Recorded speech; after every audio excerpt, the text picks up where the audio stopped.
Can you take my dog instead of me? The man sitting on the bench slowly lowered his newspaper. Dog, he said, blinking once in confusion. A dog? You mean that dog?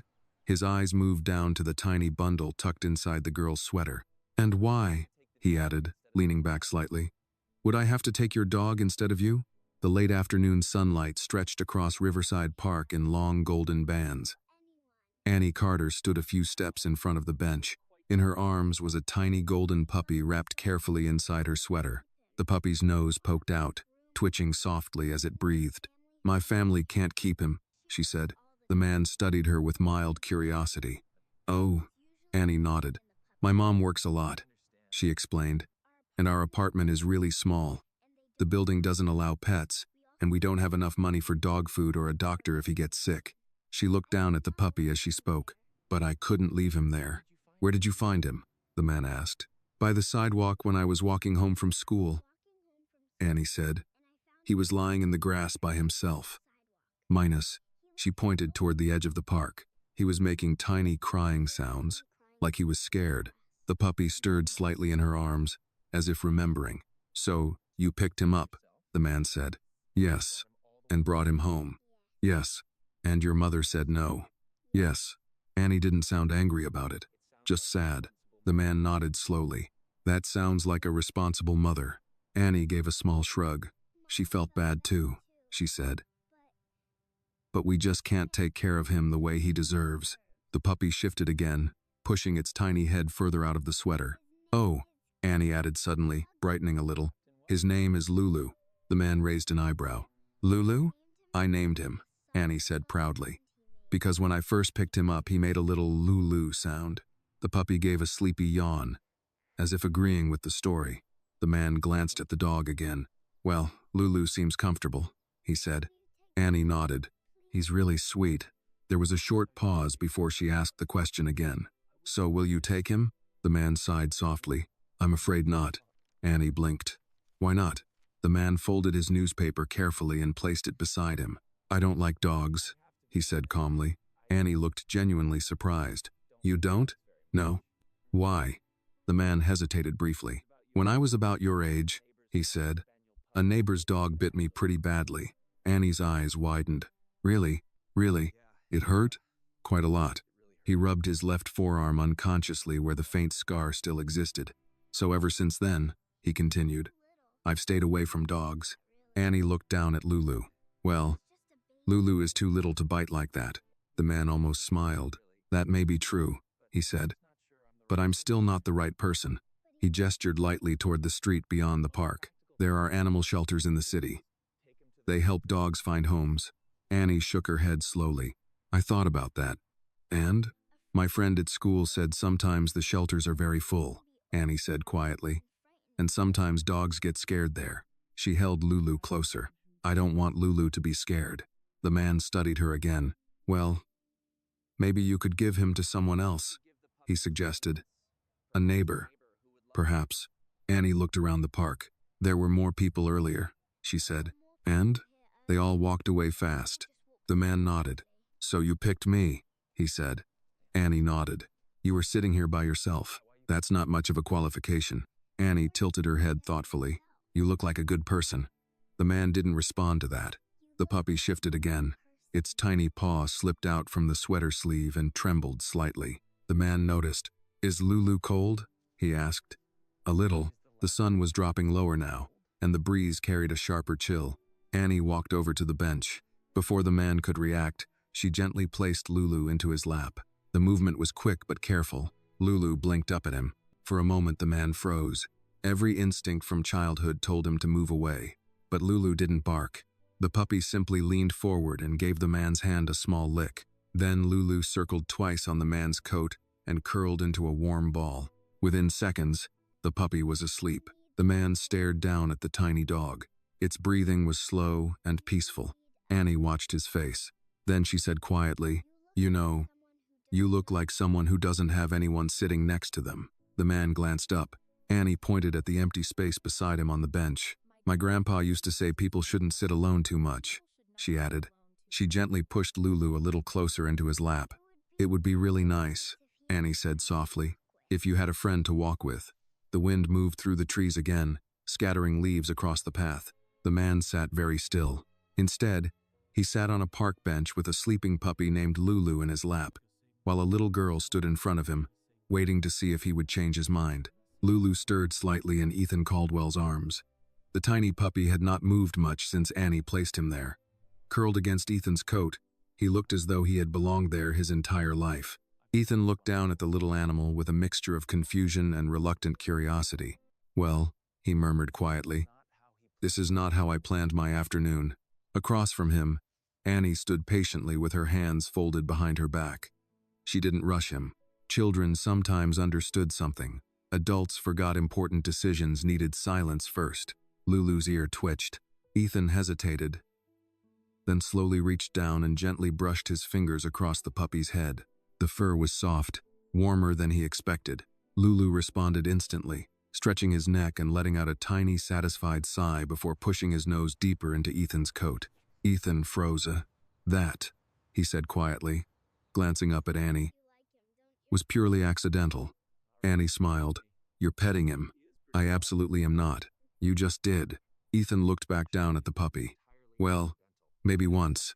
He carefully rubbed Lulu's head again, slower this time, testing the feeling like someone touching water for the first time. Lulu's tail wagged lazily against Ethan's coat. Ethan muttered. "That means he likes you," Annie said. "So you've mentioned." For a moment, neither of them spoke. Then Ethan straightened slightly. "Well," he said, clearing his throat, "since this appears to have become a formal meeting, introductions might be appropriate." Annie blinked. Ethan gave a small nod. "My name is Ethan Caldwell." Annie repeated it carefully. "Ethan, Mr. Caldwell usually," he added with a faint smile. She nodded again. "My name is Annie." "Annie what?" "Annie Carter." "Well, Annie Carter," Ethan said, "you have put me in a rather unusual situation." Annie looked down at Lulu. "I know."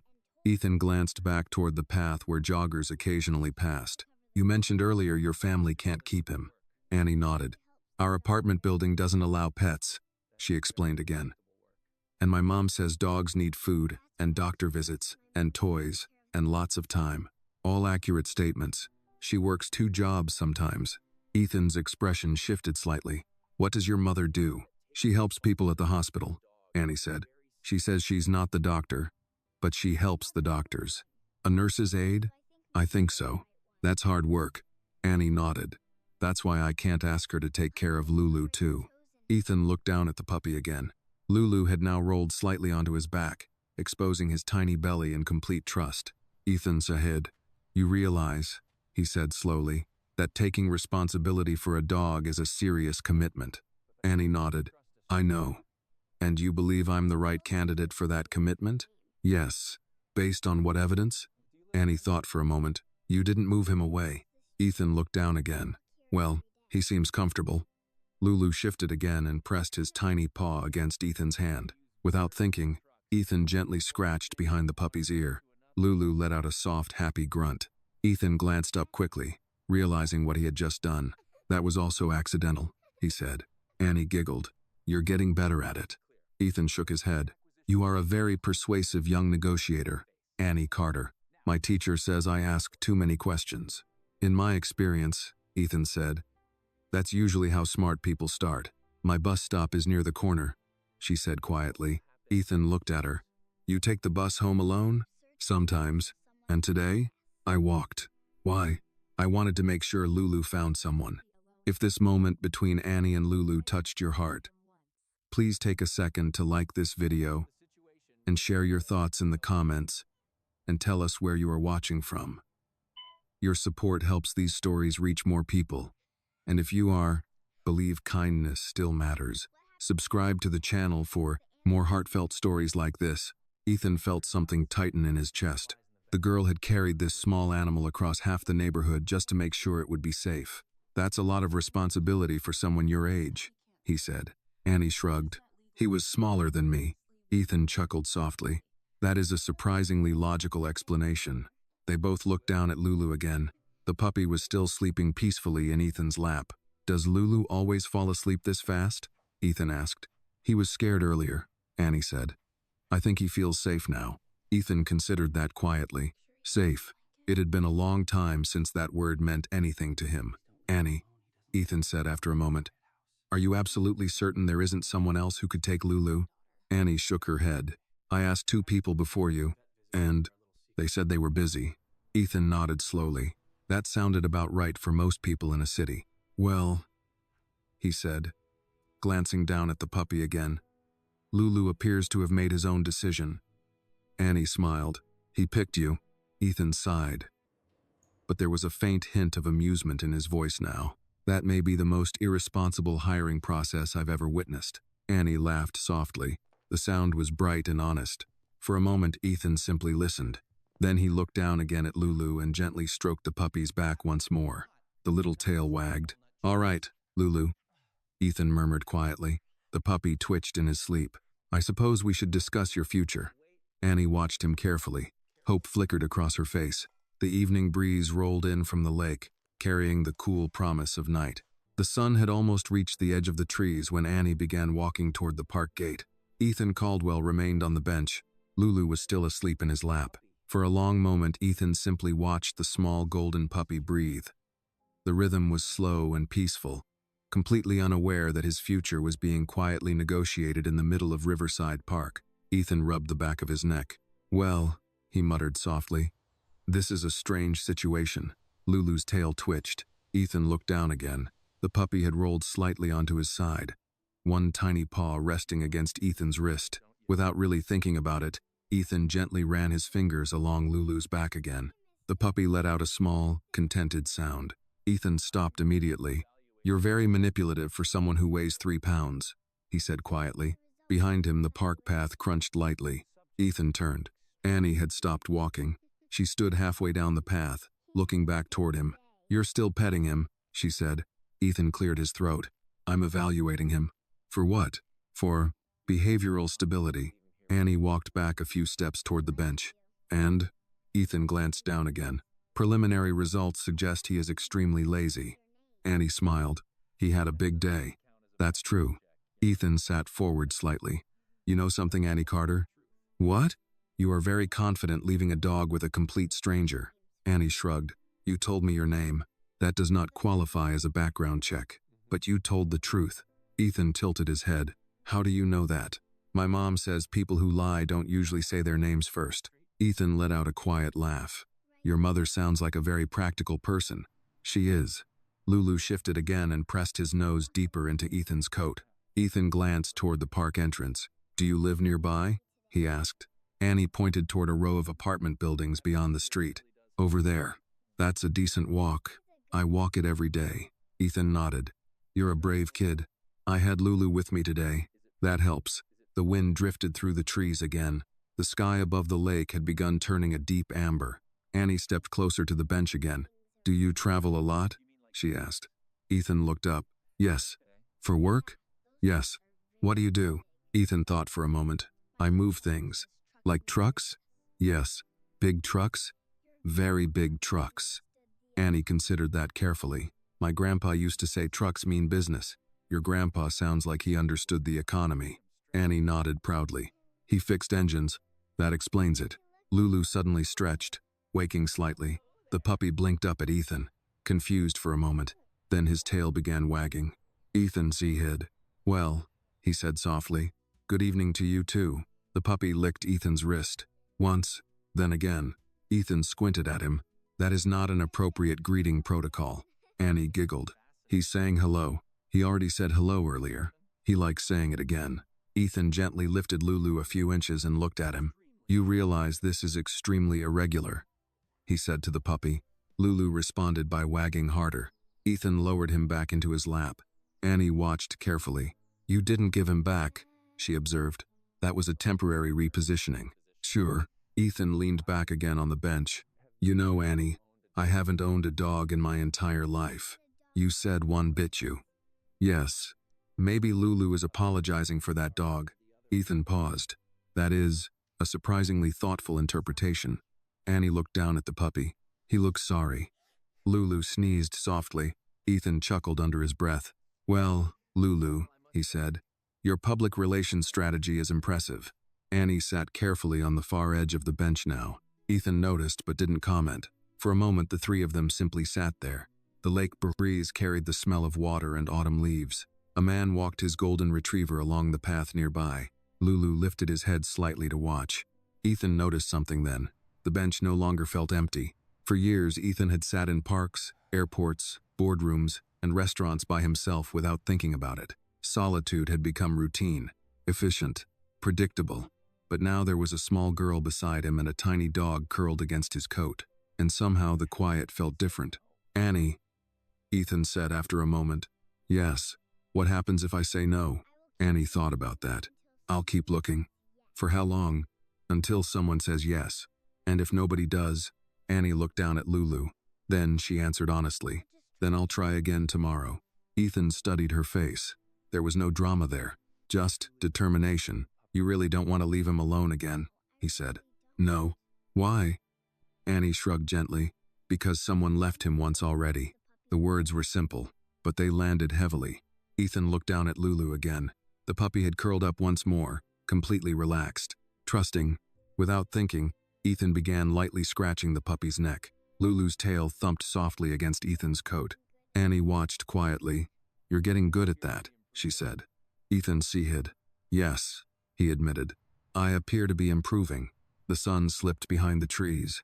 The first evening lights of the city flickered on in the distance. Ethan looked toward the skyline, then back at the little dog. "Well," he said slowly, "this may require a trial period." Annie's eyes widened slightly. "A trial period?" "Yes." "For Lulu?" "Yes." Annie smiled. "That sounds like a yes." Ethan shook his head. "That sounds like a temporary evaluation." Lulu wagged his tail. Annie stood up from the bench. "I think Lulu agrees." Ethan looked down at the puppy again. For the first time in a very long time, Ethan Caldwell felt something unfamiliar. Not responsibility, not pressure, something quieter. The feeling that perhaps this small, unexpected interruption in his perfectly structured life might actually be the beginning of something good. Ethan Caldwell did not make important decisions lightly. That had been true when he built his company, when he bought his first warehouse, when he fired people who failed him, and when he signed contracts worth more money than most families would see in 3 lifetimes. He believed in structure, in caution, in thinking 3 steps ahead. And yet, as he sat on a bench in Riverside Park with a puppy named Lulu asleep in his lap, none of that training seemed especially useful. The evening air had turned cooler.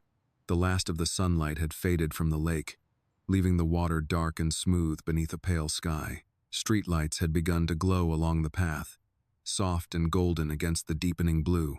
Annie stood beside the bench, hands folded in front of her now, watching Ethan with the patient seriousness only children could manage. "A trial period," she repeated, as though tasting the words. "Yes," Ethan said. "A temporary arrangement." Annie smiled a little. "That still sounds like a yes. It sounds like a cautious yes. That's still mostly a yes." Ethan looked at her, then at Lulu, then back at her. "You negotiate like an attorney. My mom says I ask too many questions. Your mother may be underestimating the scale of the problem." Annie giggled. It was a small sound, but bright. Ethan noticed how easily it changed the air around them. He had spent years in rooms where people laughed for strategic reasons. Investors laughed because they wanted something.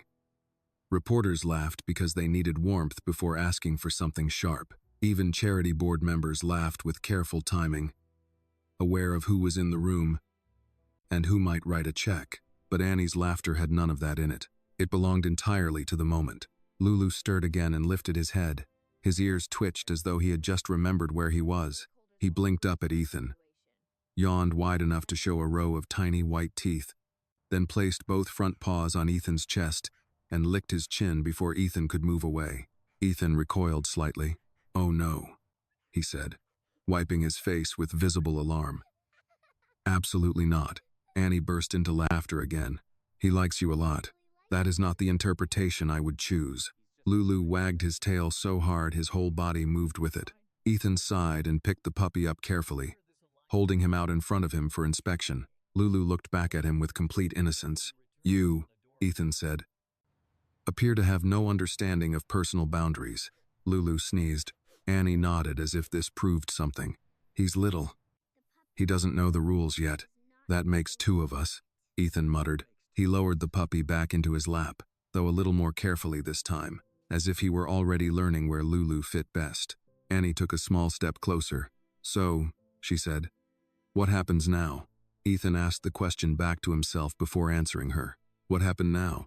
That was the inconvenient part. If he took the puppy home, he would need food, a bowl, a leash, probably a bed. There would be vaccinations, a vet appointment, and likely damage to at least one expensive piece of furniture. There would be early mornings, interruptions, noise, fur, unpredictability. He disliked unpredictability, and yet the idea of handing Lulu back suddenly felt much more uncomfortable than it had 20 minutes earlier. I suppose, Ethan said slowly. The first thing that happens now is I determine whether this dog is healthy. He's hungry, Annie said. How do you know? Because he tried to eat part of my shoelace. Ethan stared at her. He what? He thought it was food. That is concerning. I know. Ethan looked at Lulu again. The puppy looked perfectly content now, but the faint outline of his ribs was visible beneath the soft fur. Once he saw it, he couldn't unsee it. When was the last time he ate? Ethan asked. Annie thought for a moment. I gave him half my sandwich after school. Ethan turned to her. You gave him your lunch? Half of it. And what did you eat? The other half. He looked at her for a moment longer than he meant to. The answer was not dramatic. She had not said it for praise. She had said it because, to her, that was simply what had happened. Something about that quiet little fact settled heavily in Ethan's chest. You shouldn't have had to do that, he said. Annie shrugged. He was hungrier than me. That was the sort of sentence adults remembered for years. Ethan looked out toward the lake, then back at the girl beside him. Her shoes were worn. Her ribbon had nearly slipped loose from her curls. She was trying very hard to look grown up, but she was still only 6, and the wind was turning colder by the minute. Does your mother know where you are? He asked. She knows I go through the park. That is not exactly the same thing. Annie hesitated. I told her I'd come straight home. Ethan nodded once, and instead, you found a dog, named him Lulu, interviewed a stranger, and placed the dog in his lap. When you say it like that, Annie said, it sounds like a lot. It was a lot. Lulu rolled onto his side again. Ethan looked at the time on his watch, then stood up from the bench with the puppy still in his arms. Annie looked up quickly. Are you taking him? I am taking both of us, Ethan said. To the corner store on Michigan and Elm, because I assume they sell dog food, and because I'm not sending you home after dark without walking you at least part of the way. Annie blinked. You don't have to do that. I'm aware, but you want to? Ethan adjusted Lulu carefully against his coat. The puppy seemed perfectly satisfied with the new arrangement. That remains under review, Ethan said. Annie smiled. Together, they began walking down the path toward the park entrance. The leaves crunched lightly under Ethan's shoes. Annie walked beside him, smaller and quicker, glancing up now and then to make sure Lulu was still there. For a few moments, they walked in silence. Then Annie asked, Do you always talk like that? Like what? Like everything is a business meeting. Ethan looked down at her. Do I? A little. He considered it. That may be a professional hazard. My teacher says some people use big words when they don't want to say what they really feel. Ethan gave her a sideways glance. Your teacher is either very wise or very dangerous. She teaches 2nd grade. That doesn't rule out either possibility. Annie laughed again. The sound followed them all the way to the park gate. By the time they reached the sidewalk, the city had shifted into evening. Cars moved steadily through the intersection. A bus hissed to a stop half a block away. Somewhere nearby, someone was grilling onions, and the smell drifted warmly through the cool air. Annie pointed ahead. There's a little store there. Ethan looked where she was pointing. A neighborhood corner market sat beneath a faded green awning, its front windows glowing yellow. Convenient, he said. He glanced down at Lulu, who had already fallen asleep again in his arms. Either that dog has remarkable trust, Ethan said, or he's exhausted. Both, Annie said. Ethan believed her. He slowed near the curb and looked down at her. Annie. Yes? When we get your supplies, he said, glancing at Lulu. You are going to take me to your building, and I am going to make sure your mother knows you are safe. Annie nodded. That's fair. Good. Then, after a pause, Ethan added, And before you ask, no, this does not mean Lulu is officially staying. Annie looked up at him with bright, knowing eyes. No, she agreed politely.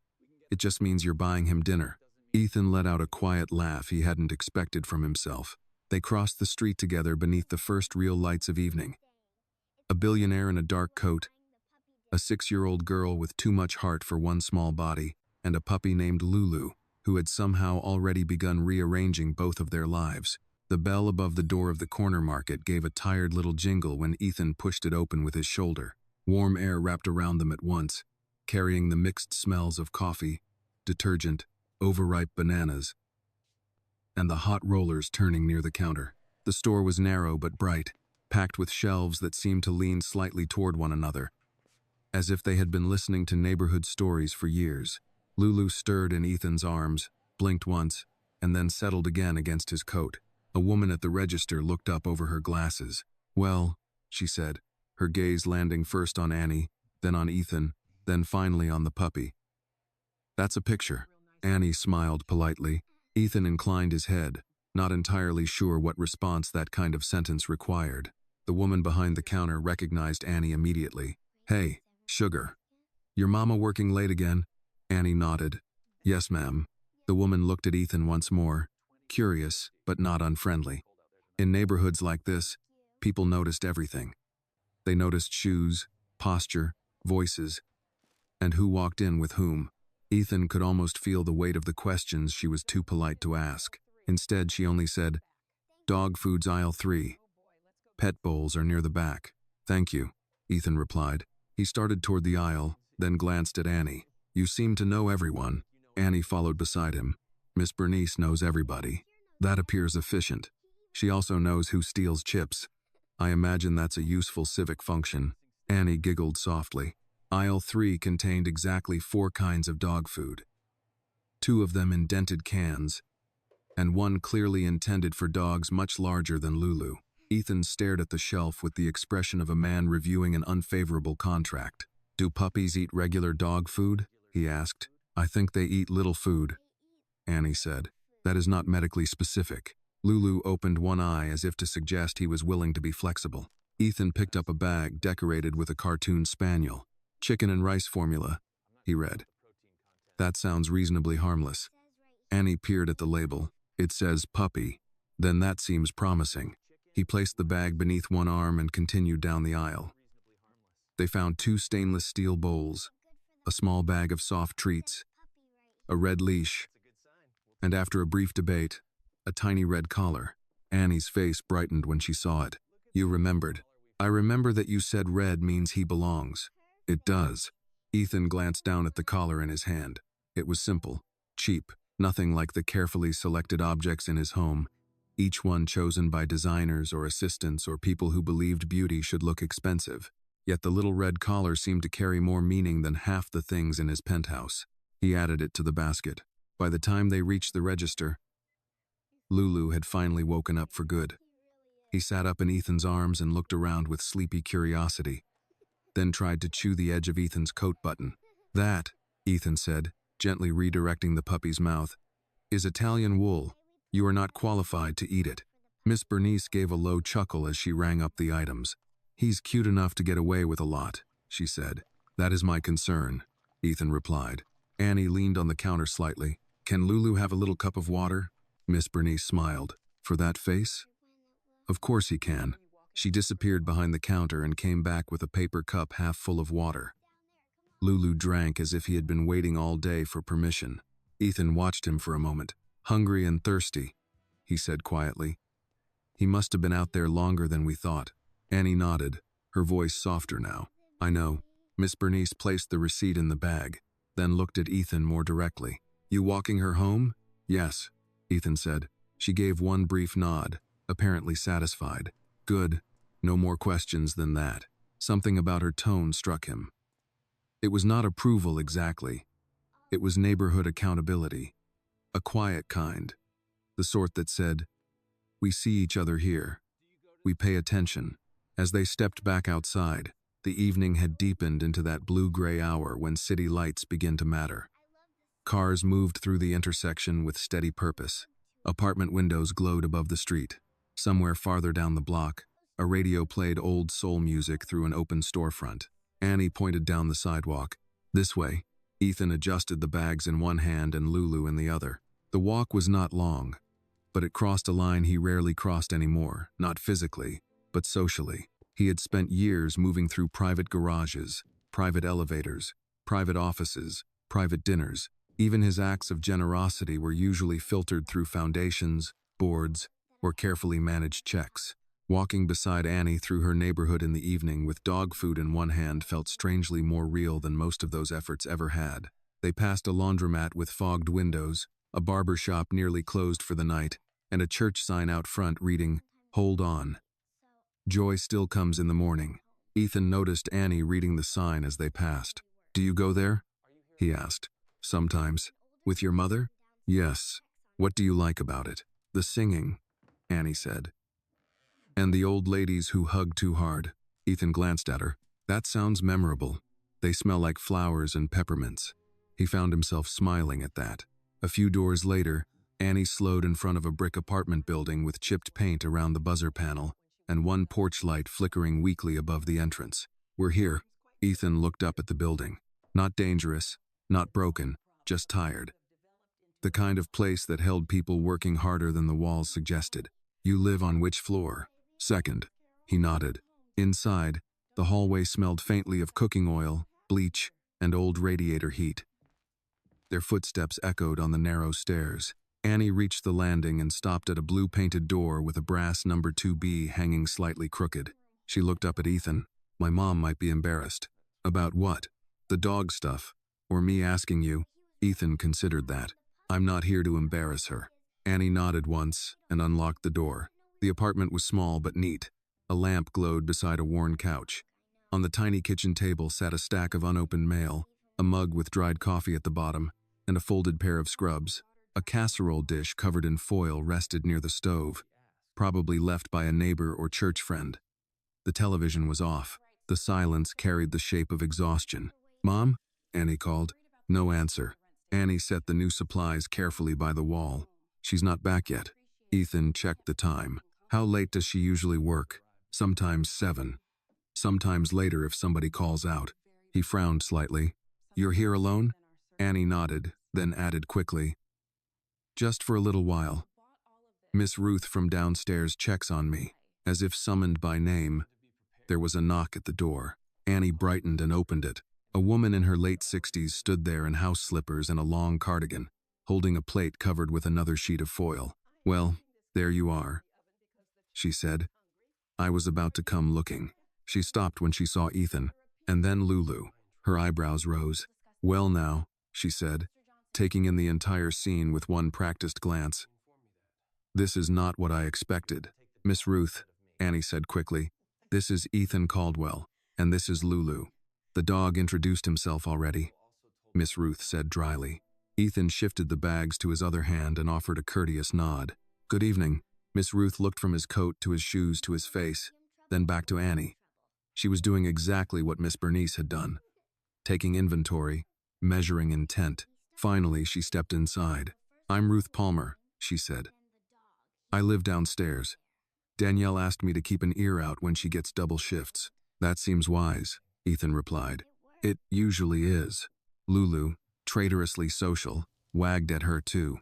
Miss Ruth set the covered plate on the table and looked at the dog food on the floor. "So," she said, turning toward Annie, "I'm guessing the dog problem has developed. Maybe into a dog solution," Annie said hopefully. Miss Ruth gave a small sound that might have been amusement. Then the apartment door opened again. Danielle Carter stepped inside, tired enough that she didn't notice Ethan at first. Her scrubs were wrinkled from a long shift, and there was the unmistakable slump of a person who had spent the day caring for everybody except herself. Then she looked up. She saw Annie. She saw Miss Ruth. She saw Ethan Caldwell standing in her living room with a puppy in his arms and a red collar and a shopping bag. And for one long, suspended second, no one said anything at all. Danielle Carter stood in the doorway with one hand still on the knob, the cold evening air slipping in behind her. For a moment, she didn't move. Her eyes took in the room in careful pieces. Annie near the table, Miss Ruth in her cardigan and slippers, A tall white man in an expensive dark coat standing in the middle of her small living room, and a tiny golden puppy in his arms, as if the whole scene made perfect sense. Then her gaze landed on Annie. Annie. Her voice wasn't loud, but it carried the unmistakable strain of a mother who had arrived home already tired and had no room left in the day for surprises. Annie stepped forward immediately. "Mom, I can explain." Danielle shut the door behind her and set her purse on the chair by the wall. "I hope so." Lulu chose that exact moment to let out a soft yip and wag his tail. Danielle closed her eyes briefly. "Oh, Lord." Miss Ruth gave a small, sympathetic pat on Danielle's shoulder as she passed. "It's not as bad as it looks," she said. Danielle opened her eyes and looked around the room again.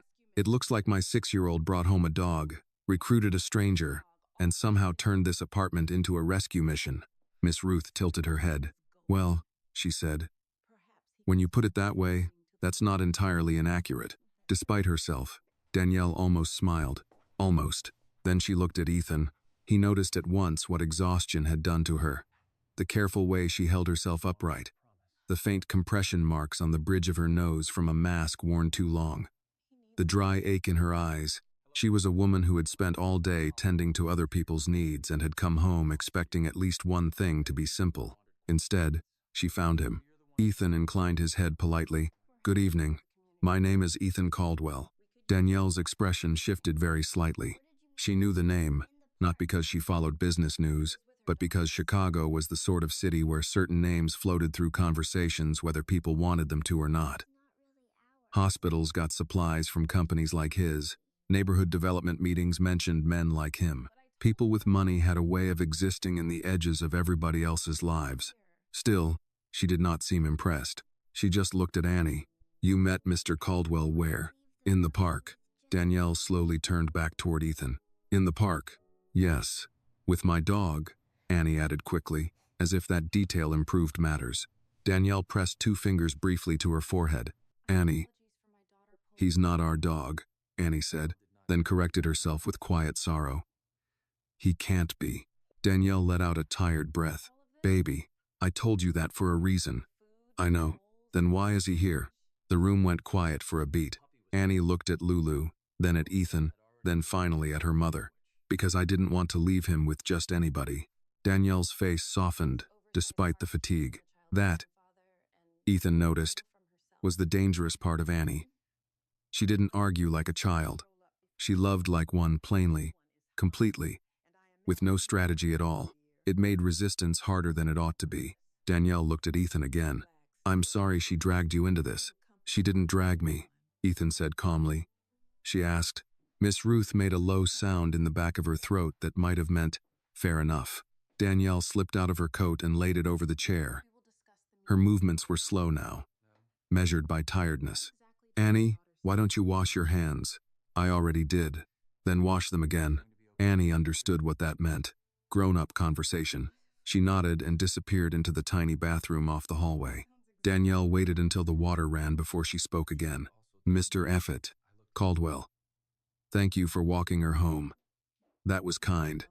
But I hope you understand this can't become something complicated." Ethan looked down at Lulu, who had wriggled higher against his chest. "I'm beginning to understand that complicated arrived before I did." That earned the faintest hint of a smile from Miss Ruth. Danielle crossed her arms loosely, not defensive so much as trying to hold herself together. "My daughter has a very big heart," she said. "Sometimes bigger than our circumstances. She told me as much without quite meaning to." Danielle glanced at the dog supplies by the wall. The bowls, the leash, the food. The little red collar still in its packaging. Her eyes paused there. "You bought all that?" "Yes." "Why?" Ethan considered giving a practical answer, but none of the practical ones felt honest enough. "Because he was hungry," he said. "And because your daughter had already given him half her sandwich." Danielle's gaze shifted to Annie's roomless little corner of the apartment, then back to Ethan. "She did what?" She seemed to think he needed it more. Danielle closed her eyes again, but this time it wasn't frustration. It was the deep, weary ache of a mother who loved her child fiercely and knew exactly where that child had learned to put others first. "She gets that from my father," Danielle said quietly. "And a little from me, I guess." Miss Ruth moved toward the stove. I'm heating this casserole before I go, she announced. That child's probably hungry.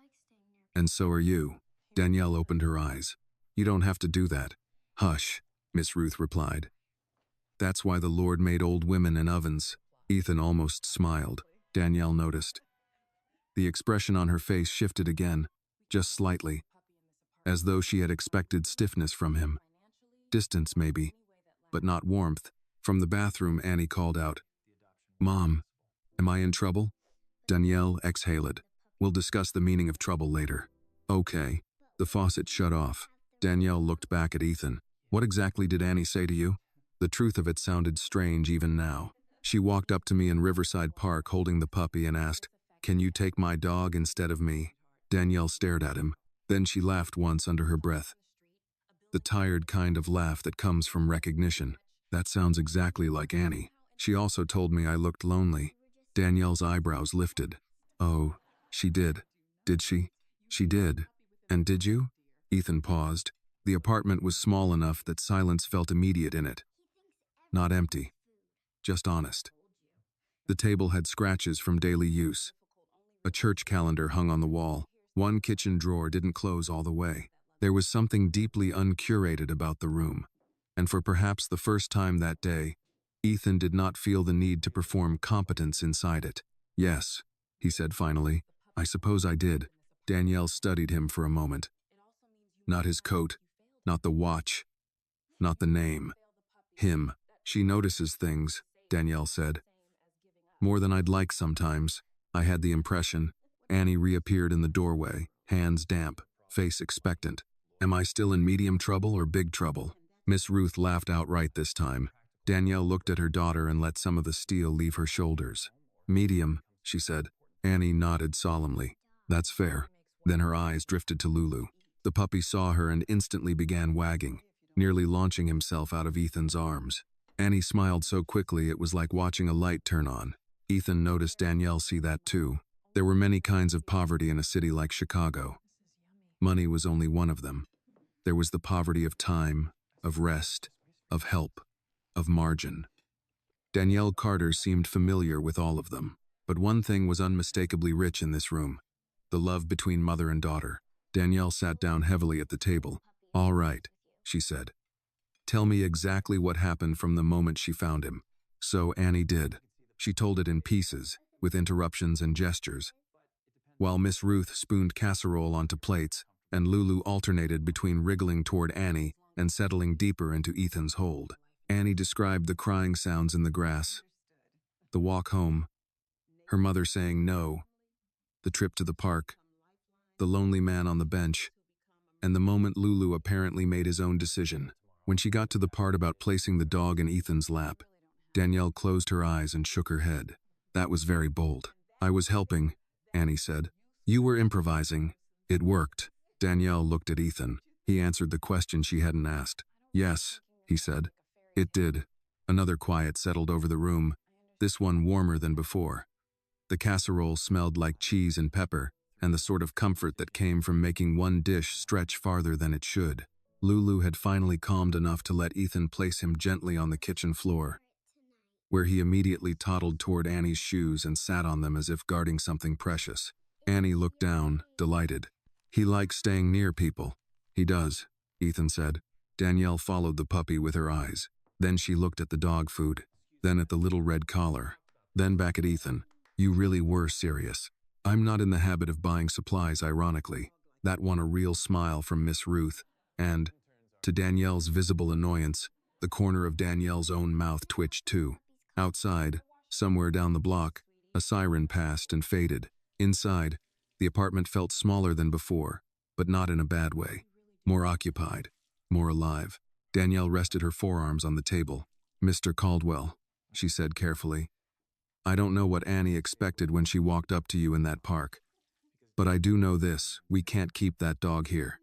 Not legally, not financially, not any way that lasts. Ethan nodded once. I understand. Annie's face fell, though she tried to hide it. Danielle saw it at once. She reached over and touched her daughter's hand. That doesn't mean he won't be all right. Annie looked from her mother to Ethan. and the next words mattered more than anyone in the room wanted to admit. Will he still have the red collar? Ethan looked at Annie for a moment before answering. Yes, he said quietly. He'll still have the red collar. The relief that crossed her face was small, but unmistakable. Children did not always ask the biggest question first. Sometimes they asked the one that held the rest of their hope inside it. Annie looked down at Lulu, who had now planted himself firmly against her shoes, as if he had already chosen his place in the room. Danielle let out a slow breath and leaned back in her chair. All right, she said. Then let's be clear about what we're talking about. Miss Ruth set down the last plate of casserole and took her own seat without asking permission from anybody. She had the air of a woman who had earned that right years ago. We are talking, Danielle continued, about a puppy my daughter found on the street, a building that does not allow pets, a bank account that does not stretch, and a stranger from the park who somehow ended up buying dog food. A concise summary, Ethan said. Danielle gave him a look that suggested she was still deciding whether his calm tone was reassuring or irritating. And, she added, we are talking about a 6-year-old who gets attached fast. Annie sat up straighter. I don't get attached fast. Miss Ruth looked at her over her glasses. You named him Lulu in under an hour. Annie considered that. That's different. It never is, Miss Ruth murmured. Ethan glanced down at the puppy again. Lulu had found one of Annie's shoelaces and was mouthing it with determined concentration. That seems unhygienic, Ethan said. He thinks everything is food, Annie replied. That is becoming clear. Danielle rested her chin briefly in her hand. I'm not trying to be difficult, she said. I just need to be realistic. Annie hears things with her heart first. I don't always have that luxury. I understand realism, Ethan said. Danielle gave a tired, knowing smile. I imagine you do. He looked around the apartment again. The neat stack of unopened mail, the repaired curtain hem, the church calendar with 2 dates circled in blue ink. Nothing in the room was careless. Everything had been stretched, reused, preserved, managed. This was not a home without discipline. It was a home where discipline had simply never been optional. What would realism look like here? Ethan asked. Danielle answered without hesitation. Realism looks like Lulu not sleeping in this apartment tonight. Annie lowered her eyes. It also looks like, Danielle went on, softer now, my daughter not thinking she failed him. That changed the room. Ethan saw Annie lift her head again just slightly, as if those words mattered more than the others. You didn't fail him, Danielle said, turning toward her daughter fully now. Do you hear me? Annie nodded once, but I had to give him away. No, Danielle said gently. You tried to make sure he was safe. That's not the same thing. Lulu, entirely unaware of the emotional stakes, sneezed and sat down abruptly on the kitchen floor. Annie smiled despite herself. Miss Ruth pointed her fork toward Ethan. And what does realism look like in your world, Mr. Caldwell? He was not often asked questions that directly in private homes. Usually people asked around him, not at him. He folded one hand over the other and answered honestly.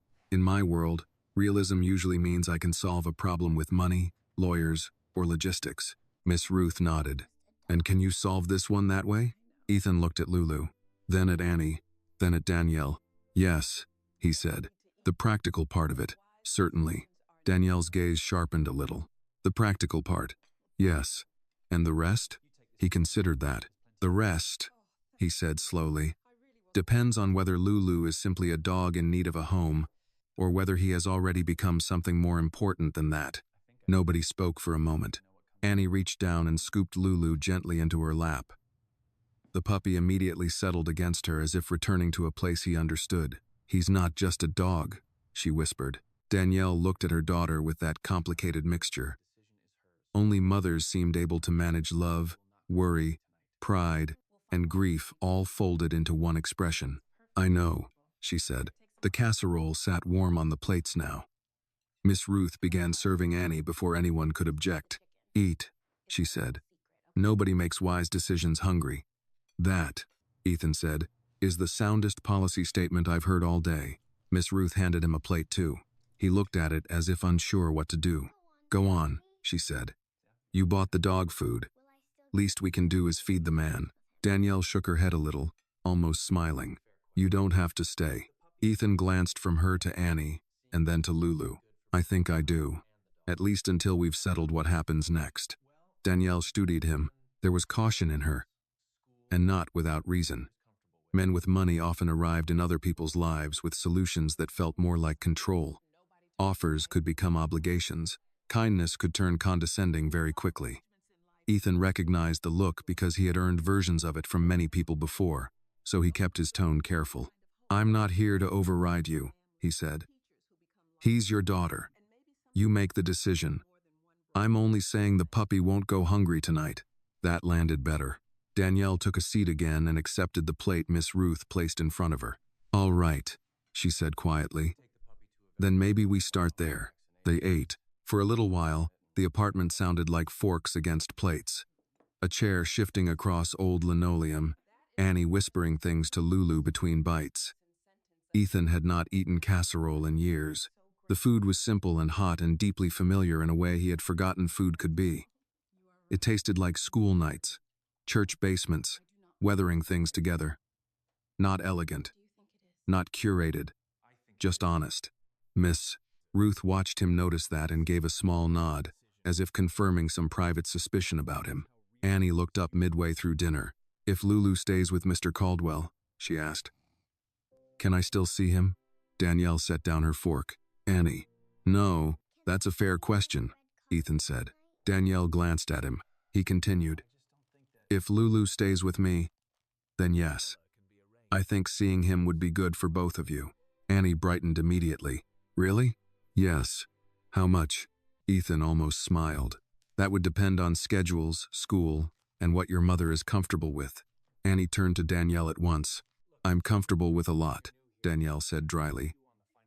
As long as it involves homework getting done and nobody turning my life into a surprise. That seems reasonable, Ethan said. Miss Ruth leaned back in her chair. You know, she said, there are arrangements in life that don't fit neat categories, but they still turn out right. Danielle glanced at her. You mean like what? I mean like neighbors who become family, teachers who become lifelines, church ladies who become emergency childcare, whether anybody planned it or not. She looked at Lulu. And maybe dogs who belong to more than one broken place at a time. That sentence lingered. Ethan saw Annie absorb it without fully understanding why it mattered. Danielle understood it immediately. There are times, Ethan thought, when wealth builds walls so high, a person forgets how many ordinary miracles happen without contracts. He finished the last bite on his plate and set down the fork. Tomorrow, he said, I can take Lulu to a veterinarian. Make sure he's healthy. Vaccinations, age estimate, whatever he needs. Danielle opened her mouth to protest on principle, then closed it again. That would help, she admitted. I know a clinic near downtown that handles rescue intake well. Miss Ruth pointed at him with satisfaction. There, that's a useful rich person sentence. Annie giggled. Danielle rubbed her forehead. I should probably object to the phrasing, but not the offer, Miss Ruth replied. Danielle looked at Ethan again. The caution was still there, but now it sat beside exhaustion and the beginning of gratitude, which was often the harder emotion to manage with dignity. I don't want Annie thinking this ends like a fairy tale, Danielle said quietly. Ethan looked at Annie, who was now feeding Lulu one tiny corner of macaroni under the table when she thought nobody could see. I don't think it does, he said. Danielle frowned slightly. What do you think it is? Ethan considered the question longer than the others expected. I think, he said at last, it might be one good decision followed by another. That's usually how real lives change. Nobody answered immediately, but something in the room softened. Outside, the wind brushed against the windows. Inside, the lamp cast a warm circle over the table, over the tired dishes, and the little red collar still waiting in its package, over a mother trying not to hope too carelessly, a child already hoping with everything she had, and a man who had not expected to feel needed in a room like this. Annie looked up at him suddenly. Can Lulu wear the collar tonight? Danielle started to say no. Ethan, perhaps unwisely, said, I think that can be arranged. Annie beamed. Lulu wagged as if he had understood every word. And somewhere beneath Danielle Carter's caution, beneath Ethan Caldwell's carefully organized life, and beneath Annie's fierce little heart, something new had begun to take shape. Not ownership, not rescue, something quieter, something closer to belonging. Danielle opened the package with the red collar more carefully than the object required. It was a simple thing, no more expensive than a sandwich and a cup of coffee. But in the small pool of lamplight over the kitchen table, it seemed to carry a weight all its own. Annie leaned forward in her chair, hardly breathing. Lulu, meanwhile, had discovered the table leg and was gnawing it with mild determination. "Absolutely not," Ethan said, bending to lift the puppy away from the wood. "That is a structural element." Lulu blinked at him and licked his thumb in response. Miss Ruth laughed into her tea. "You keep talking to that dog like he's an intern." "In my experience," Ethan replied, turning the collar over in his hands, "interns are far less cheerful." Annie slid off her chair and came around beside him. "Can I help?" Danielle opened her mouth, perhaps to say Annie had already helped enough for one day. But what came out instead was softer. "Wash your hands again first, baby." "I already did." "I know. Do it anyway." Annie obeyed with the long-suffering dignity of a child who understood that sometimes being told twice was simply part of being loved. While she was gone, Danielle watched Ethan crouch near the kitchen chair with Lulu in one hand and the red collar in the other. "You really don't have to do all this," she said quietly. Ethan looked up. "That may be true. Then why are you?" It was not a suspicious question this time. It was more difficult than that. It was honest. Ethan looked down at Lulu, who was trying very hard to bite the loose end of the collar. "For a long time," he said, not yet sure why he was answering so plainly. "I told myself that if a problem wasn't mine, it was better not to step too close. Cleaner that way. Safer." Danielle listened without interrupting. "And then your daughter walked up to me in a park," he continued, holding a puppy in her sweater, "and spoke to me as if the world still worked on basic trust." Miss Ruth made a soft sound of approval. Danielle's expression shifted, just a little.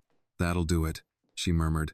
Annie came back from the bathroom with damp hands and serious concentration. "I'm ready." Ethan handed her the buckle side of the collar.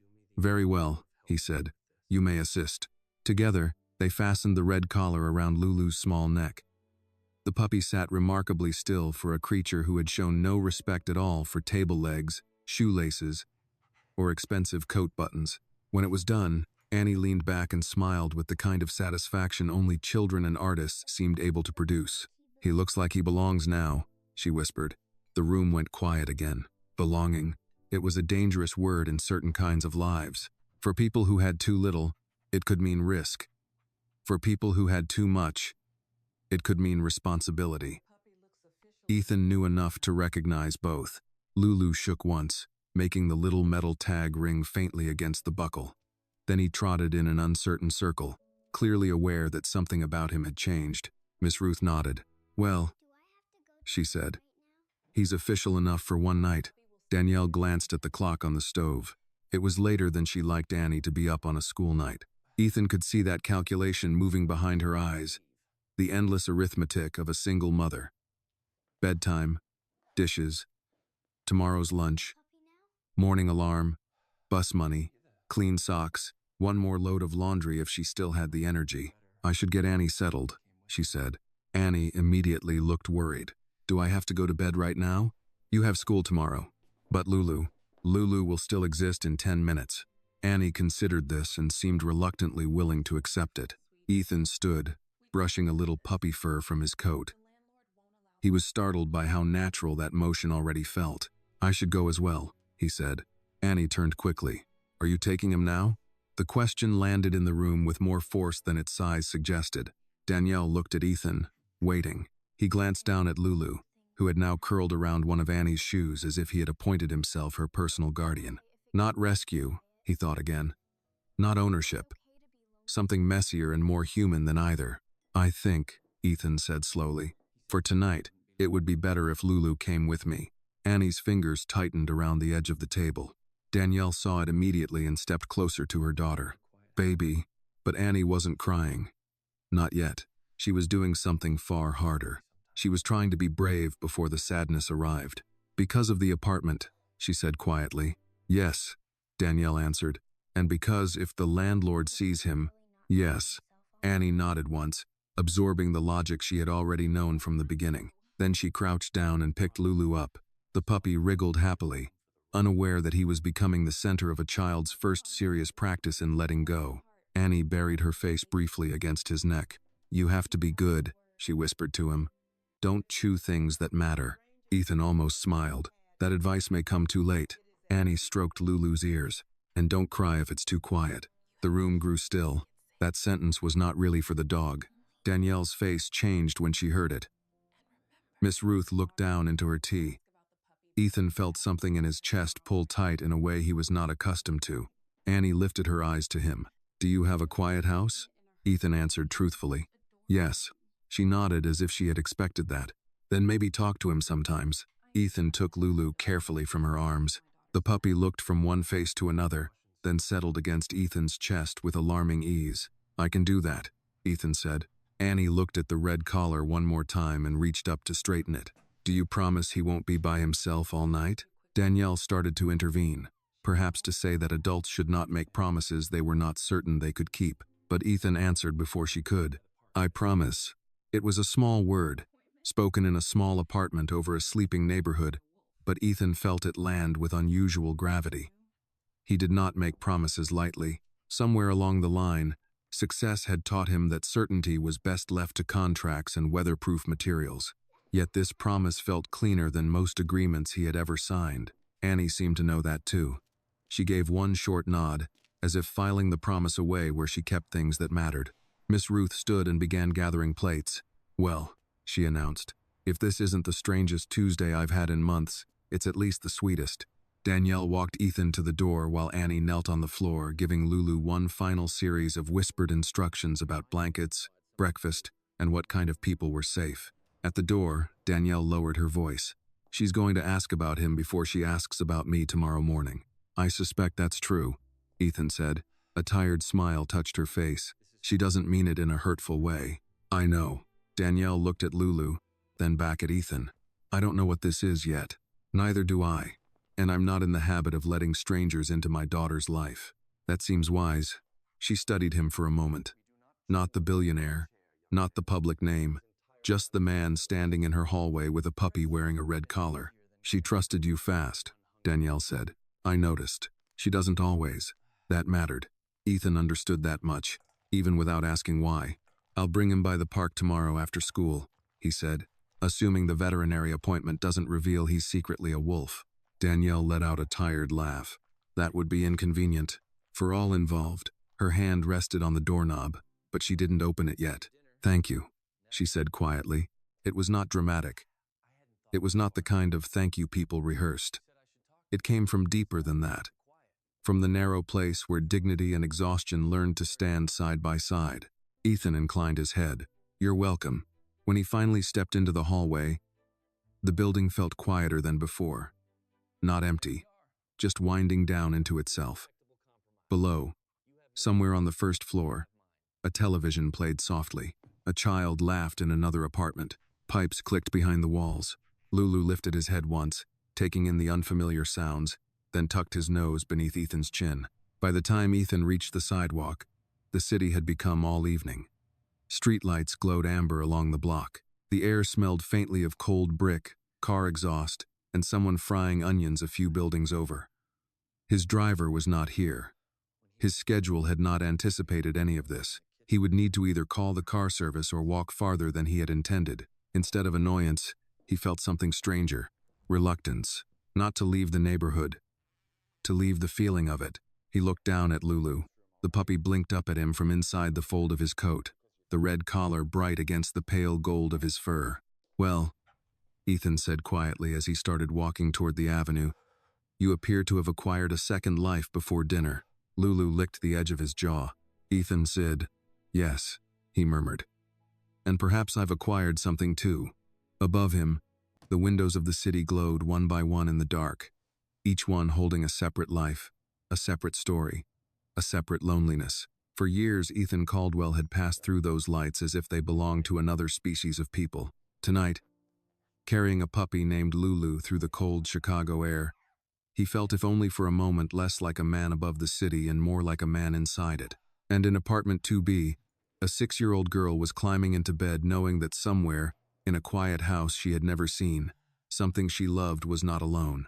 Ethan Caldwell had forgotten how much noise a small creature could make inside a quiet home. By the time he reached his penthouse, Lulu had yawned twice, sneezed once, licked Ethan's hand 3 more times, and made a determined attempt to chew through the corner of a leather glove that had cost more than Annie and her mother probably spent on groceries in a week. None of that prepared Ethan for what happened when the elevator doors opened onto the private foyer of his apartment. Lulu froze. So did Ethan. For a moment, they simply looked at each other.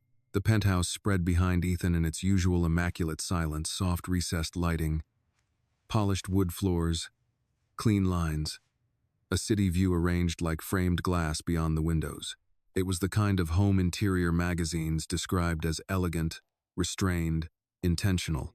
Tonight it looked exactly what Annie had guessed it was: lonely. Lulu made a small sound, not quite a whimper, and pressed himself closer against Ethan's coat.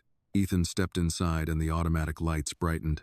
"There," he said quietly, closing the door behind them. "This is home. Temporarily." The word sounded weaker than he intended. Lulu blinked at the wide-open room with the uncertain seriousness of a very small animal who understood that he had crossed into unknown territory. Ethan loosened his coat and lowered the puppy carefully to the floor. For 3 seconds, Lulu did not move. Then he toddled across the nearest rug, lost his balance on the edge, corrected himself, and marched straight toward the living room as if conducting an inspection. Ethan followed with the shopping bag still in one hand.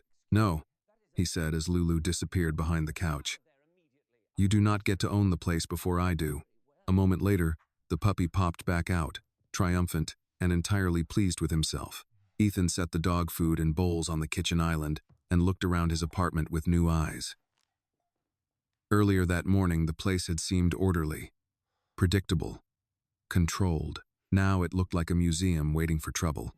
Lulu was, in every possible sense, trouble. The puppy had found the leg of a dining chair and was chewing it with complete optimism. Ethan crossed the floor in 3 long steps and scooped him up. "No," he said again. "That is walnut." Lulu licked Ethan's chin in response. Ethan closed his eyes briefly. "You are not responsive to correction." He carried Lulu into the kitchen and set him down beside the new bowls. Then he crouched, opened the bag of puppy food, and frowned immediately. The instructions on the side were absurdly specific: weight, age, portion size, frequency. Lulu, who could not possibly weigh much more than a handbag, sat on Ethan's shoe and looked up expectantly. "This," Ethan said, reading the label, "is why I preferred industries with spreadsheets." Still, he filled one bowl with water and another with what he hoped was the correct amount of food. Lulu stared for half a second, then launched himself forward with shocking enthusiasm. Ethan stayed crouched there, watching him eat.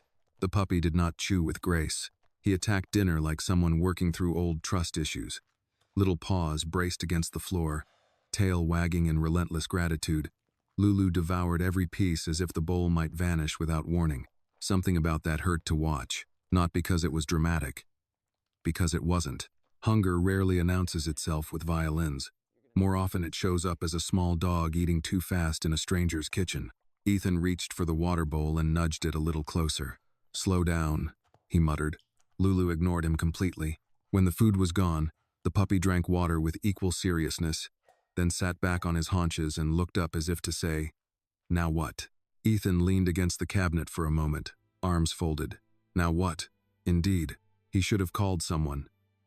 An assistant, perhaps. Or the concierge downstairs. Someone who understood pet supplies, late-night veterinarians, or at the very least how often puppies needed to be taken outside. Instead, he found himself doing what Annie had suggested. He talked to the dog. "Well," he said, "I was informed that you do not like too much quiet." Lulu wagged. "That makes one of us." The puppy sneezed and trotted after Ethan as he walked toward the floor-to-ceiling windows. Beyond them, downtown Chicago shimmered with its usual cold brilliance. Headlights moved in threads below. Office towers glowed against the dark. The city looked expensive from up here, distant, almost fictional. "Bind him!" He heard the tiny clicking of Lulu's nails against the wood floor. The sound stopped. Ethan turned. Lulu had sat down in the exact center of the room and was staring at him. "What?" The puppy's tail thumped once. Ethan looked around the living room, then back at Lulu. "Don't tell me," he said slowly. "You want company already." Lulu gave a tiny bark. Ethan stared at him. "I see. He glanced toward the hallway leading to the bedroom wing, and then toward the couch, trying to determine the ethical and practical boundaries of a temporary dog arrangement. The couch was Italian leather. The dog had already attempted to eat furniture. The bedroom, however, was worse. That space had been his alone for so long it felt almost ceremonial. Lulu barked again, softer this time. Ethan sighed. This is an unreasonable amount of emotional pressure from a 4-pound animal. In the end, he carried a folded throw blanket from the guest room into the living room and placed it near the sofa.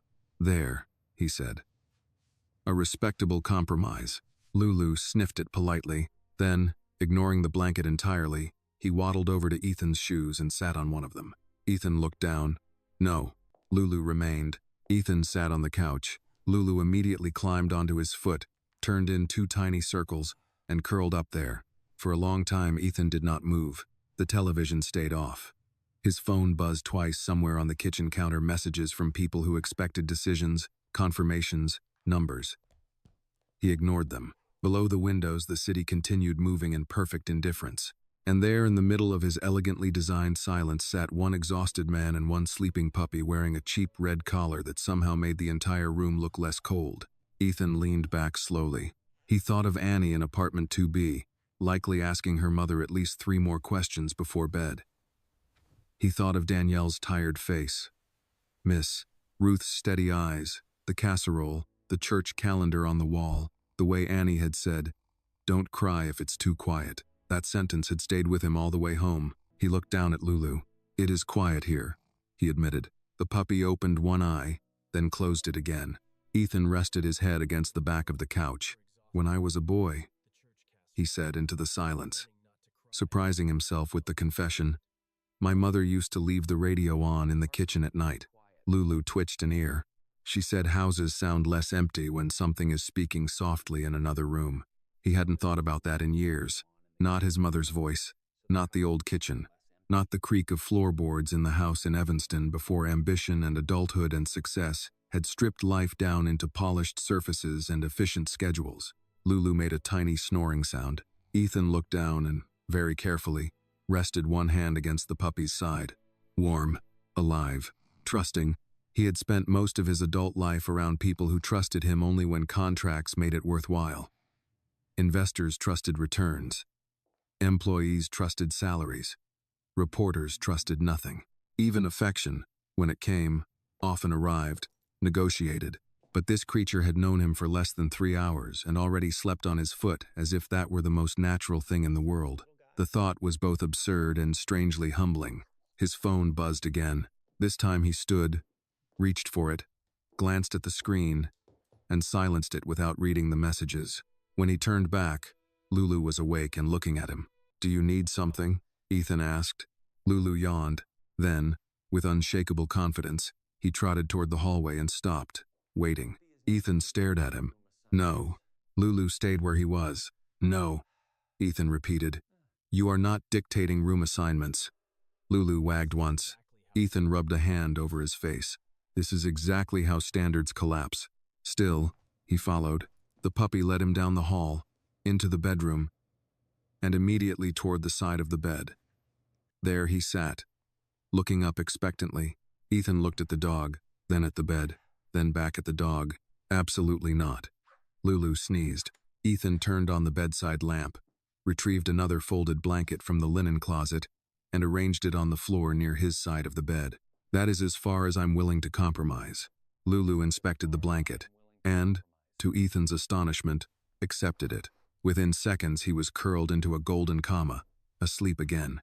Ethan changed slowly, brushed his teeth, and turned off the light. The room darkened except for the city glow leaking faintly through the curtains.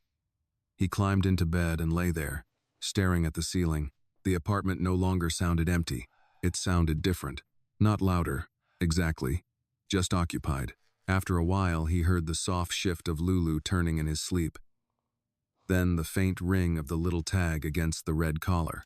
"Belonging," Annie had said. Ethan closed his eyes. He had no business feeling moved by a collar, a casserole, or a 6-year-old girl who seemed to understand his loneliness better than most adults ever had. And yet, down on the floor, Lulu gave one final sleepy sigh. Ethan smiled in the dark before he could stop himself. "Good night, Lulu," he said quietly. From the floor came a tiny rustle, as if the puppy had heard him. Then silence again, but not the old kind. Ethan Caldwell woke before dawn, not because of an alarm, but because something warm and insistent was pressing against his hand. For one disoriented second, he did not remember where he was in the morning. Then he heard it, a small, impatient whine from the blanket beside his bed. He opened his eyes. Lulu was standing with both front paws on the edge of the mattress, tail wagging furiously, red collar slightly crooked, looking as though he had personally been inconvenienced by the concept of sunrise. Ethan blinked toward the dark ceiling. "This," he said hoarsely, "feels unnecessary." Lulu whined again. Ethan reached for his phone on the nightstand. 5:42 a.m. He stared at the screen. He had negotiated acquisitions in 3 time zones, boarded flights before dawn, and once spent 48 hours in Seoul without sleeping more than 90 minutes. But somehow being woken by a puppy before 6 in the morning felt more unreasonable than any of it. Lulu pawed the mattress again. Ethan pushed back the blanket and sat up slowly. "I assume this is urgent." Lulu's tail wagged harder. Ethan swung his feet onto the floor and immediately felt the cold hardwood under his soles. Lulu danced backward in excited little half circles, then ran toward the bedroom door, stopped, and looked back. "You are directing this operation with far too much confidence," Ethan muttered, standing. Still, he followed. The apartment was dim and blue with pre-dawn light. The skyline beyond the windows looked softer at this hour, less like power and more like possibility. The city had not fully woken yet. Even the silence felt drowsy. Lulu trotted ahead of him through the hall and into the living room, then stopped at the front door. Ethan understood. "Well," he said, rubbing a hand over his face, "that is at least a rational request." He found the red leash still in its bag on the kitchen island, opened it with more difficulty than he cared to admit, and crouched to clip it onto Lulu's collar. The puppy stood astonishingly still, as though he already understood that this was the price of freedom. "You adapt quickly," Ethan said. Lulu licked his wrist. "That is not an answer." The elevator ride down was surreal. Ethan, usually alone at this hour with a coffee and a phone full of market updates, now stood in his dark sweater and slacks holding a leash attached to a puppy who had already tried to chew the corner of the elevator mat. At the lobby desk, the overnight concierge looked up and froze for half a beat. "Mr. Caldwell," he said carefully. "Is that a dog?" Ethan glanced down. "It appears so." The concierge, whose name Ethan embarrassingly realized he did not know, smiled despite himself.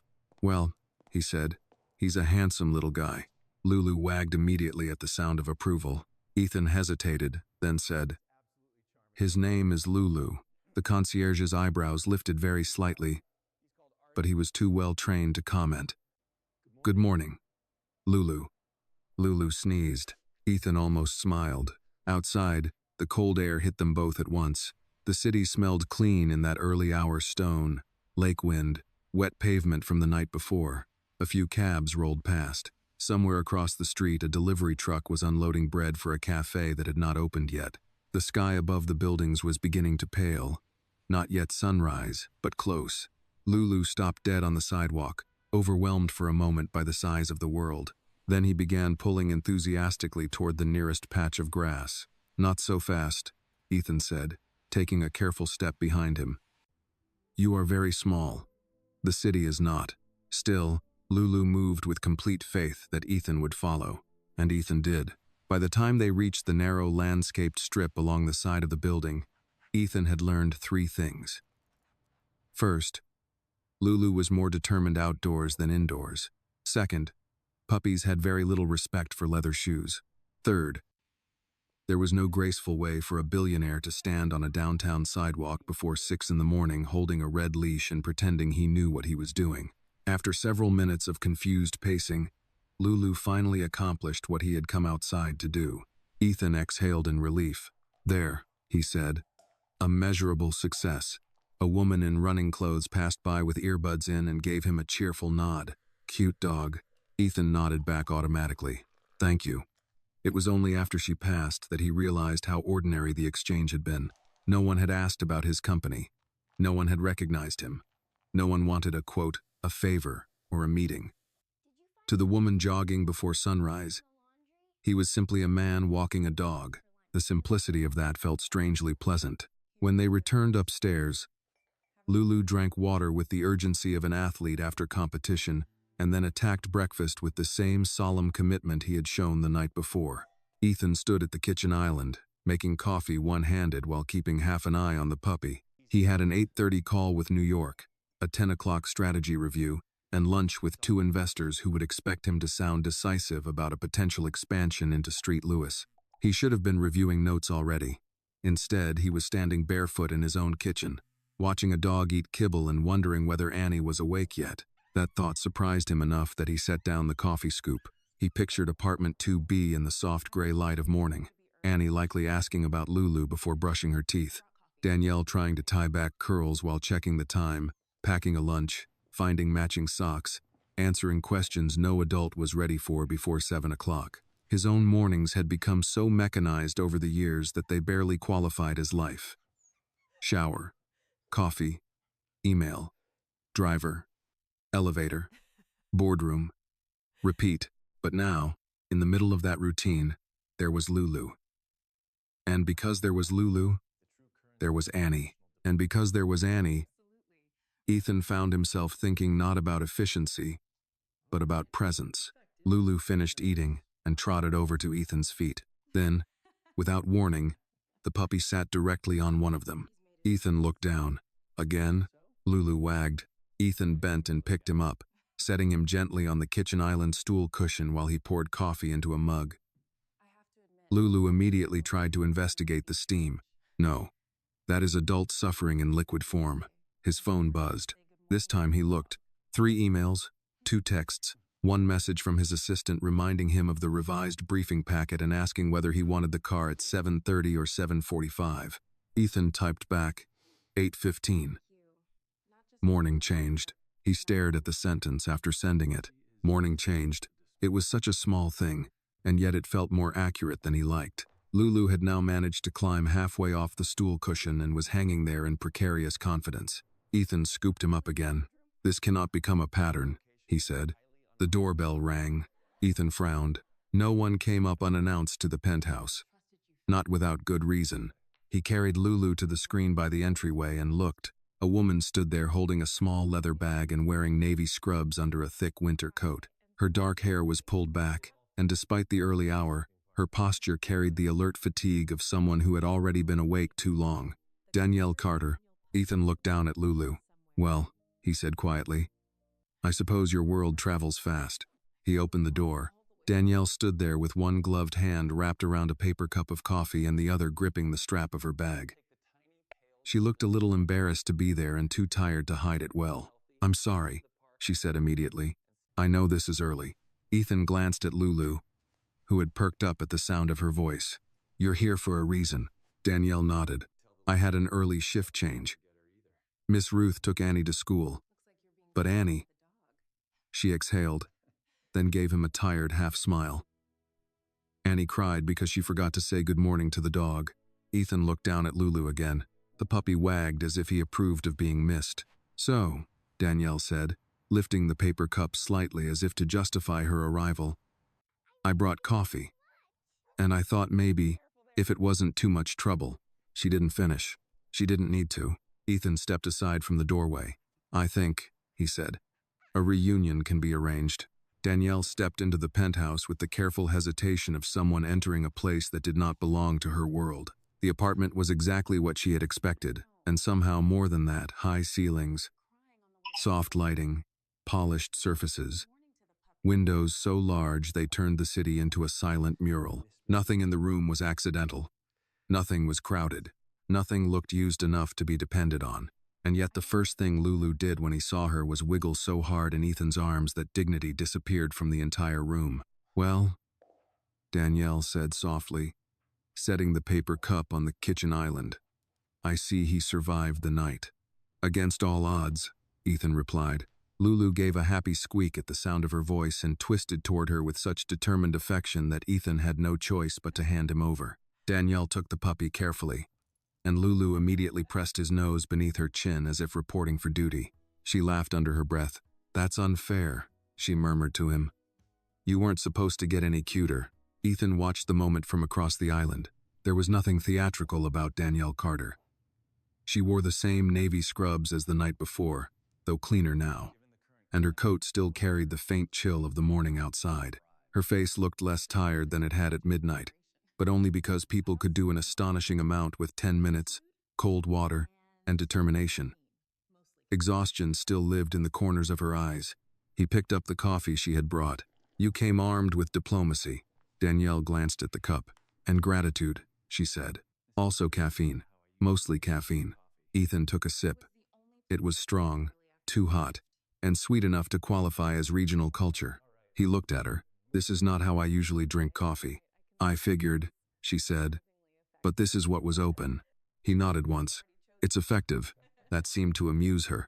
Lulu, already reassured that both adults remained acceptable, wriggled in Danielle's arms and reached one paw toward Ethan as if unwilling to commit fully to either side. Danielle looked down at him. "Oh, so now you want both." "That appears to be his strategy," Ethan said. She set the puppy gently onto the floor, and Lulu immediately began trotting in uncertain circles across the living room rug, red collar bright against the pale gold of his fur. Danielle watched him for a moment, then slowly turned back toward Ethan. "I wasn't sure if coming here would be strange." "It is strange," Ethan said, "but not necessarily in a negative way." She nodded, accepting the precision of that. "I just didn't want Annie going to school upset all day." "She cried hard?" "Not loudly." Danielle leaned one hip against the island. "She tried not to, which somehow makes it worse." Ethan understood that more than he expected. She asked if Lulu thought she forgot him on purpose, Danielle added. He looked down into his coffee. "That sounds like Annie." "It does." For a moment neither of them spoke. Morning light spread slowly across the windows, turning the skyline pale silver blue. Below them, the city had begun its weekday motion in earnest cabs, buses, people with coffee cups moving toward obligations. Danielle took in the penthouse again, but this time more quietly. She noticed the folded blanket beside the couch, the new bowls by the kitchen island, the open bag of puppy food, one of Ethan's gloves on the floor where Lulu had apparently dragged it. The place was still elegant, still expensive, still meticulously designed, but the order had been interrupted, and somehow that made it feel less forbidding. "He slept out here?" she asked, nodding toward the blanket. "For approximately half the night. And the other half?" Ethan glanced toward the hallway. "He relocated his operations to my bedroom." Danielle raised an eyebrow. "That sounds serious." "It was highly unauthorized." She smiled then. Not a tired half-smile this time. A real one. Brief but unguarded. It changed her whole face. Ethan found himself looking away first. "I should thank you properly," Danielle said after a moment. "Not just for the dog. For yesterday. For walking Annie home. For not dismissing her. I'm not sure I deserve much credit. She's difficult to dismiss." Danielle let out a soft laugh. "Yes," she said. "That she is." Lulu had now found the throw blanket and was attacking one corner with moral conviction. Danielle shook her head. "He really does think everything belongs to him. That makes him surprisingly well suited to this zip code." She laughed again, and this time the sound stayed in the room a little longer. Then her face softened. "She doesn't meet many people she trusts right away," she said quietly. Ethan turned toward her. "She trusted you," Danielle continued. "Fast. I noticed that." He thought of Annie in the park, studying him with serious eyes and a certainty no adult would have dared. "You look like a good person." "I noticed it too," he said. Danielle folded her hands lightly around the warm paper cup she had brought for herself. "She hasn't had a lot of room to be careless with trust." The sentence hung there. Ethan did not ask for the full story. Not because he wasn't curious, because he knew enough to understand that some histories entered a room slowly, and only when invited. Instead, he said, "She seems older than 6 in certain moments." Danielle looked at the skyline. "She is and she isn't." That answer told him everything it needed to. Lulu finally tired of the blanket corner and came toddling back across the floor. He stopped between them, sat down, and looked up as if requesting a formal acknowledgement of his role in whatever this conversation was becoming. Danielle bent first and scooped him up. Annie wanted to know if he ate dinner. He did. Did he cry? Not especially. Did he sleep? Repeatedly. In multiple jurisdictions. That earned another laugh. Danielle looked down at Lulu, stroking one finger lightly along the red collar. She was proud of this. She should be. She thought it meant he belonged somewhere. Ethan considered the puppy in her arms, then the woman holding him, then the small but persistent presence of Annie in the room even though she was already at school. "I think," he said slowly, "she may have been right." Danielle lifted her eyes to him. There was caution still. There needed to be, but it no longer stood alone. Something else had joined it now, an unwilling hope, perhaps, or simply relief that this strange arrangement had not collapsed overnight. "I don't want her hurt," Danielle said quietly. Ethan nodded. "I know. She gets attached to living things. That seems preferable to the alternative." "It is," Danielle admitted. "But it also means that when something leaves, she feels it all the way through." Ethan looked at Lulu. The puppy was chewing on the zipper of Danielle's coat now, completely content. "I'm not planning to vanish," he said. Danielle was quiet for a beat. Then she asked the question he had known was coming. "What are you planning?" No investor had ever asked it like that. No board member had ever meant it quite so personally. Ethan rested his coffee mug on the counter and answered with more honesty than he usually permitted before 8 in the morning. "I'm planning to take Lulu to the veterinarian today," he said. "I'm planning to make sure he's healthy. I'm planning to bring him to the park after school, if that still works for you. And after that," he glanced at the puppy, "after that I'm planning to see what this becomes before I assign it a name." Danielle absorbed that quietly. "That's a very careful answer. It's the most accurate one I have." She nodded. Fair enough. The city light had grown stronger now, filling the room in a way artificial lighting never could. The penthouse no longer looked lonely in the same stark way it had the night before. It looked inhabited, not by many people, just enough. Danielle checked the time and sighed. "I should go before I'm late." Lulu, as if sensing movement, lifted his head. She kissed the top of it once before handing him back to Ethan. "Tell Annie," he said, "that Lulu did not forget her either." Danielle looked at him, surprised first and then moved in a way she did not try to show too openly. "I will." She picked up her empty cup, then seemed to think better of it and set it back down. At the door, she turned once more. "You know," she said, "for a man who says he doesn't like dogs, you're doing a very convincing impression of someone being chosen by one." Ethan glanced down at Lulu, who had once again settled against his chest like a permanent conclusion. "I'm beginning to suspect," he said, "that my preferences are no longer the decisive factor." Danielle smiled. "No," she said. "That's usually how love starts." Then she opened the door and was gone. The apartment grew quiet again, but not the old kind. Lulu shifted in Ethan's arms and gave a contented little sigh. Ethan stood there for a moment in the morning light, holding the dog and staring at the closed door. He had spent most of his life believing that control was the same thing as safety. Now a 6-year-old girl, her exhausted mother, and a puppy named Lulu were gently proving otherwise. By late afternoon, the city had turned the color of brushed steel. A low bank of clouds had rolled in over Chicago, muting the skyline and flattening the light. But Riverside Park still held its usual quiet dignity. The trees along the walking path had thinned further since Annie first found Lulu in the grass. Leaves gathered in rustling piles near the benches. The lake beyond them looked gray and endless, its surface moving in calm, measured waves. Ethan Caldwell stood near the same bench where the whole impossible thing had begun. Lulu sat at his feet in a new harness, his red collar still visible beneath it, the little tag catching whatever light the afternoon offered. The veterinary appointment had gone better than Ethan expected. Lulu was underfed but healthy, young, strong, in need of routine, vaccines, and slightly less confidence.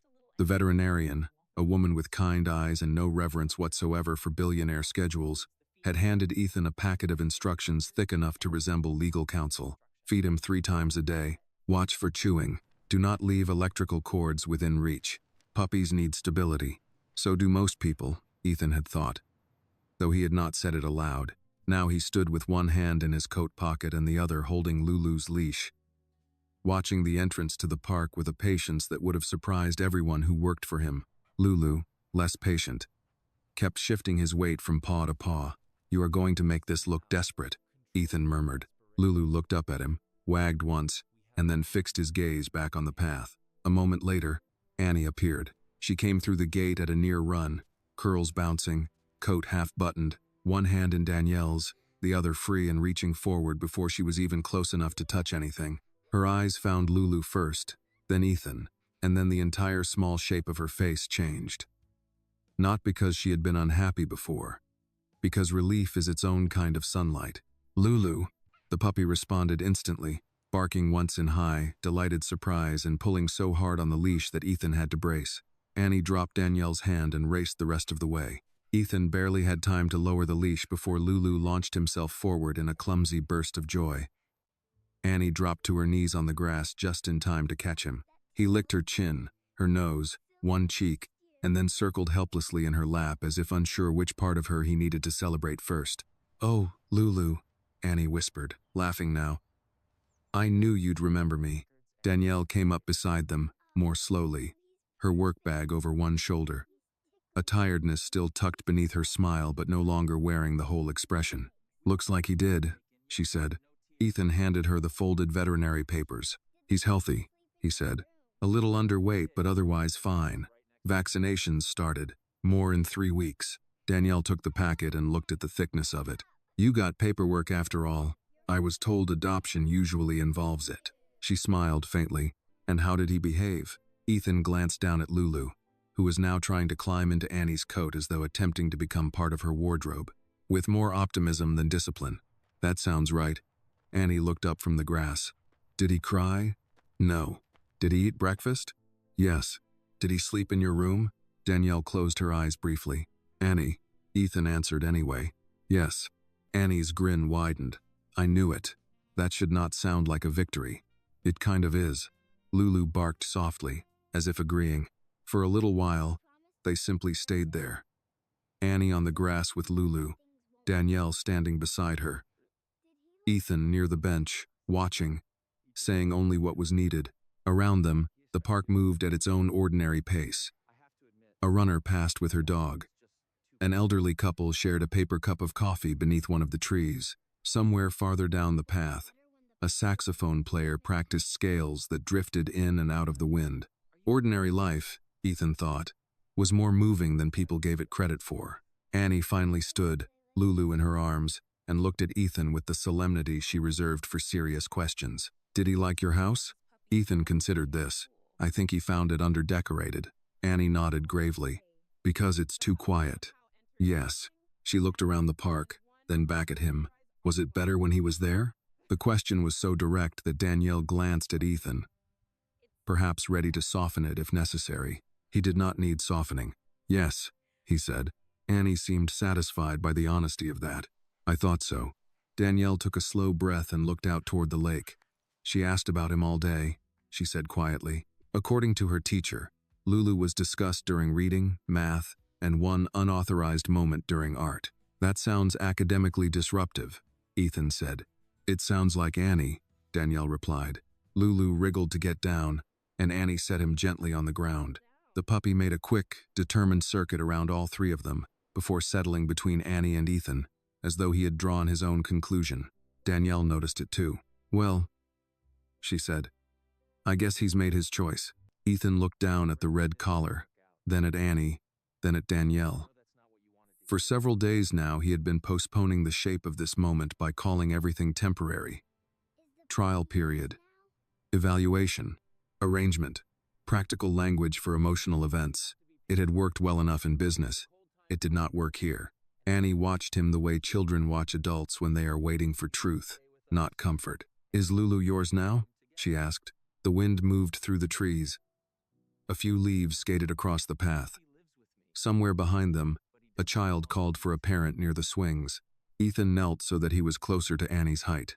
He looked at Lulu first, then at Annie. Then he answered carefully. "I think Lulu lives with me," he said, "but I don't think that means he belongs only to me." Annie blinked. "It doesn't." "No." He glanced up once at Danielle, and when she did not object, he continued. "I think some things come into our lives and make a bridge instead of a border." Annie was quiet, turning that over in her mind. Danielle looked at him differently then, not with surprise. Exactly, but with the quiet recognition that someone had just spoken from somewhere deeper than habit. Annie lowered her eyes to Lulu. "So he can still be my dog too?" Ethan smiled, Just slightly. He can still be your Lulu. That was enough. Relief, joy, and ownership all returned to Annie's face at once. She bent down and hugged Lulu so tightly the puppy let out a tiny puff of air and licked her ear in retaliation. Danielle laughed softly. You realize, she said to Ethan, that you've made yourself part of her routine now. Ethan stood again. I suspected as much. She doesn't let go of people easily. I'm beginning to think that may be one of her better qualities. Danielle looked at him for a long moment.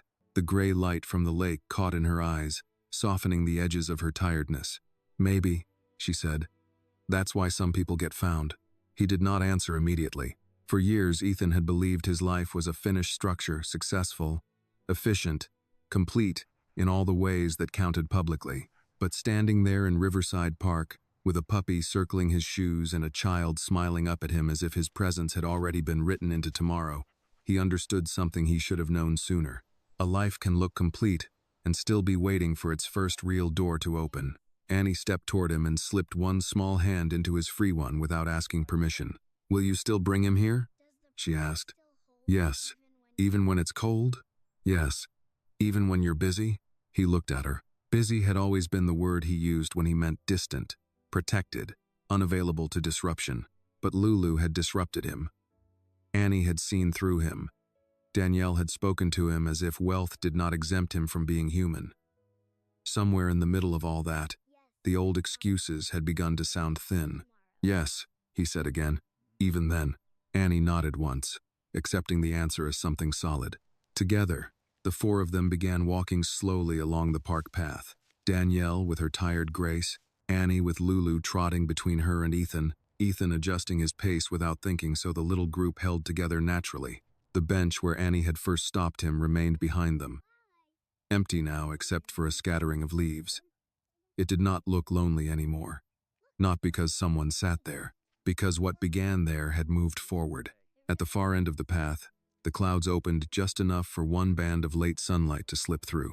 It touched the lake, the trees, the red collar at Lulu's throat, Annie's upturned face, Danielle's quiet smile, and finally, Ethan himself.